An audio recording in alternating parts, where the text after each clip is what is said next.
Hello students, welcome to NEET UG biology academy Kota. इस video में बच्चों हमारा टॉपिक ऑफ डिस्कशन होगा gene and allele. Gene and allele के बारे में डिस्कस करेंगे। फर्स्ट ऑफ ऑल जीन के बारे में पढ़ते हैं।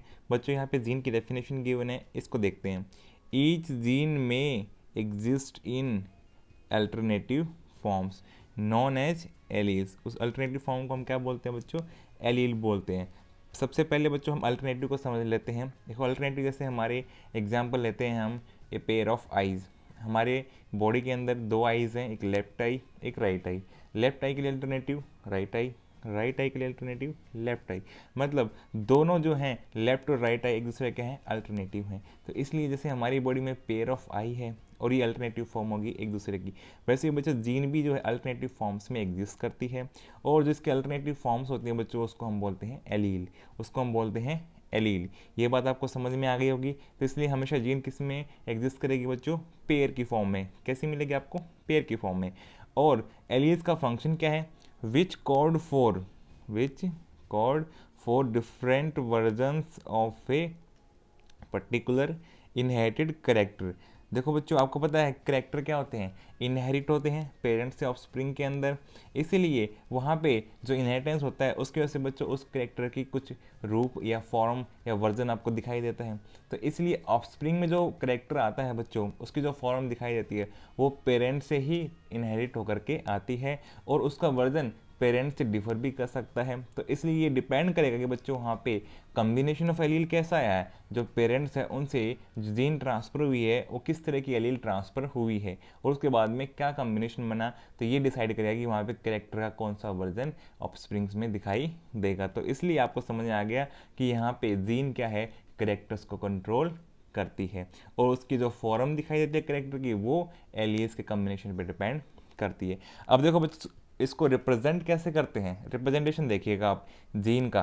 देखो यहाँ पे ये वाली मैंने टी जीन ली है। जनरली हम क्या है जीन या एलील इसको रिप्रेजेंट करने के लिए हम अल्फ़ाबेट के लेटर्स का यूज़ करते हैं क्रोमोसोम के ऊपर भी दिखाने के लिए, और जब हम बिना क्रोमोसोम भी लिखें तब भी हमें अल्फ़ाबेट के लेटर का यूज़ करते हैं।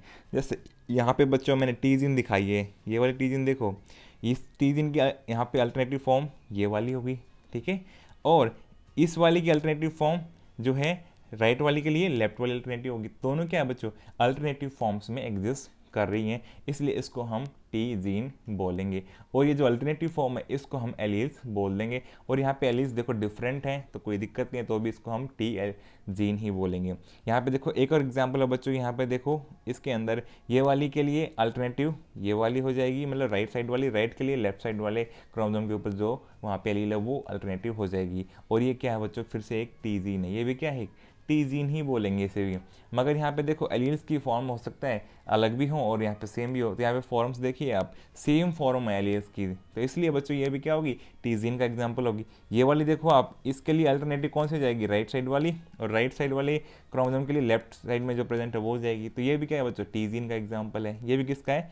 टी जीन का एग्जाम्पल है। मतलब ये क्या है, यहाँ पे देखने के लिए आप समझ गए होगी कि अल्टरनेटिव फॉर्म्स में ही एग्जिस्ट करेगी जीन हमेशा के हमेशा, ठीक है। तो अल्टरनेटिव फॉर्म्स को हम एलील्स बोलते हैं। तो यहाँ पे मैंने लिखा भी हुआ है देखो समझाने के लिए, alleles of the same gene. देखो ये एक साथ अगर कॉरस्पॉन्डिंग पोजीशन पे सेम जीन है तो उसको हम एलील्स ऑफ सेम जीन बोलेंगे। यहाँ पे दो बॉक्स मैंने ब्लू वाले दिखाए जिसमें लिखा है एलील्स ऑफ सेम जीन। तो इस प्रकार से यहाँ पे आप रिप्रेजेंट कर सकते हैं कॉरस्पॉन्डिंग पोजीशन पे जो यहाँ पे अल्टरनेटिव फॉर्म्स में जो भी एलील्स प्रेजेंट है वो सेम जीन की कॉपी होती है। बच्चों यहाँ पे दो ही कॉपी क्यों मिलती हैं, ये बात समझने के लिए बहुत इजी है। देखो इसको ऐसे समझते हैं हम लोग कि हम डिप्लॉयड होते हैं। डिप्लॉयड मतलब यहाँ पे टू सेट ऑफ क्रोमोसोम होता है। जैसे मैंने यहाँ पे मेल पेरेंट लिया है, यहाँ पे 2n नंबर दिखाया है, ऐसे फीमेल दिखाया मैंने 2n नंबर दिखाया है।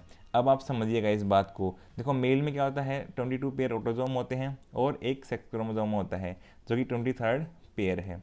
ऐसे फीमेल में क्या 22 pair autosome, 23rd pair sex chromosomes.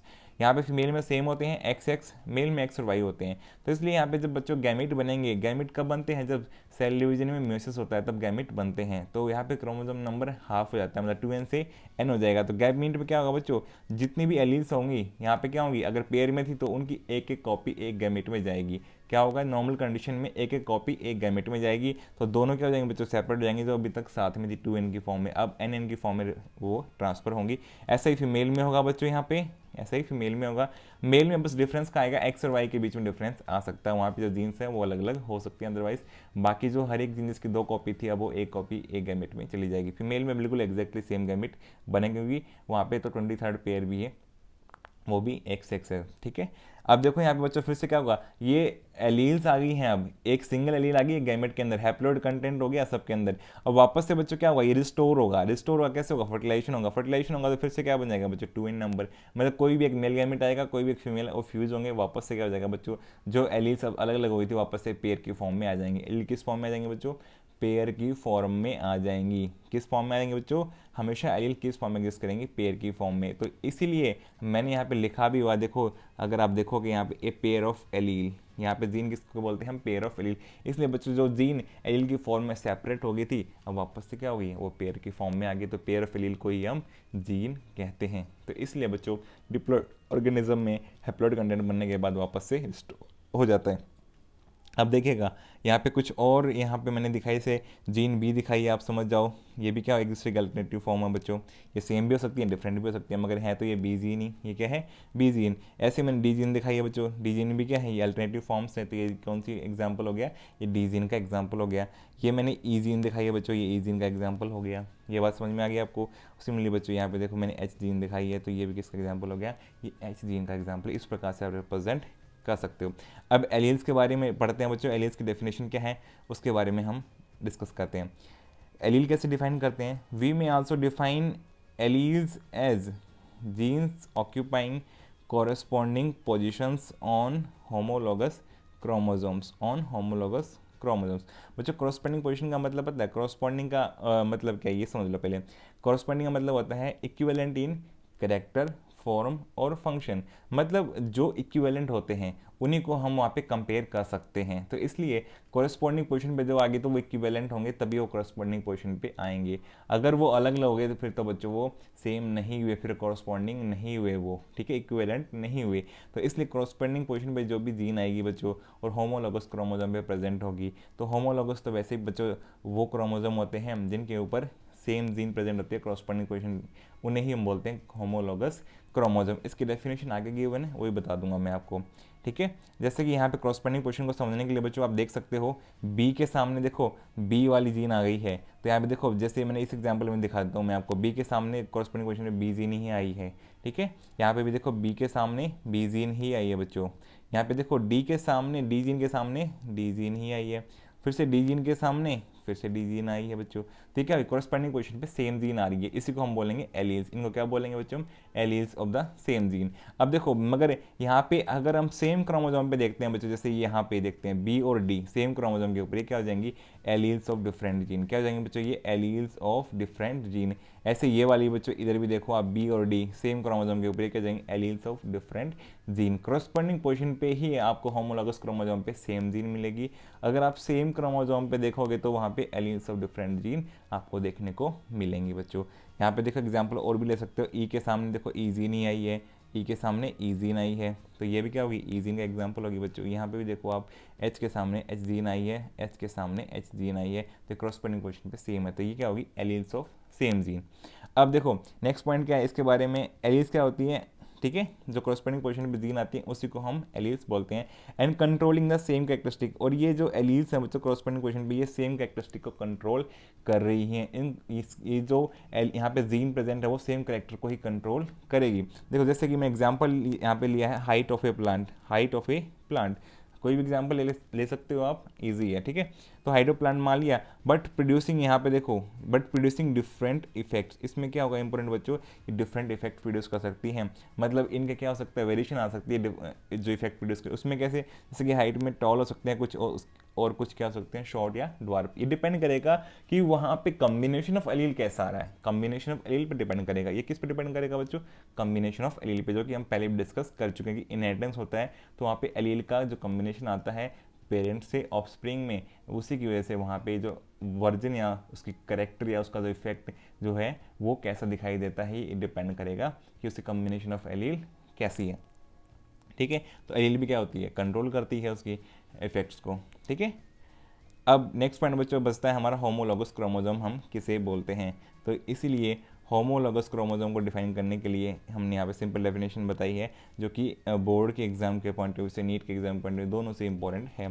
Term homologous, ठीक है, होमो मतलब सेम, लोगस मतलब लोकेशन, जिनके ऊपर सेम लोकेशन हो, refers to chromosome that carry the same set of genes in the same sequence. जिनके ऊपर बच्चों क्या होता है, सेम सेट ऑफ जीन होती है, सेम सीक्वेंस भी रहता है, उन्हीं क्रोमोसोम्स को हम बोलेंगे होमोलॉगस क्रोमोसोम। अल्दो ऐसा हो सकता है कि वहाँ पे they may not necessarily carry identical alleles of the each gene, वहाँ पे जो जीन प्रेजेंट है बच्चों उनकी जो कॉपीज़ हैं एलील्स की वो सेम ना हो, उनमें वेरिएशन हो सकती है, बट जीन सेम रहेगी, वहाँ पे सेम सेट ऑफ जीन्स रहेगी दोनों के ऊपर और सेम सीक्वेंस में रहेगी, बट उनकी कॉपीज़ ऑफ एलील के हैं वो आइडेंटिकल ना हो, ऐसा हो सकता है, तो उनको बोलेंगे हम होमोलॉगस क्रोमोसोम।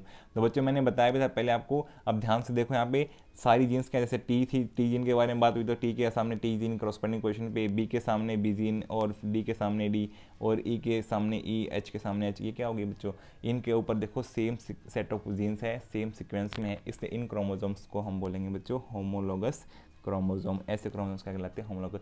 अगर यहाँ पे बच्चों आमने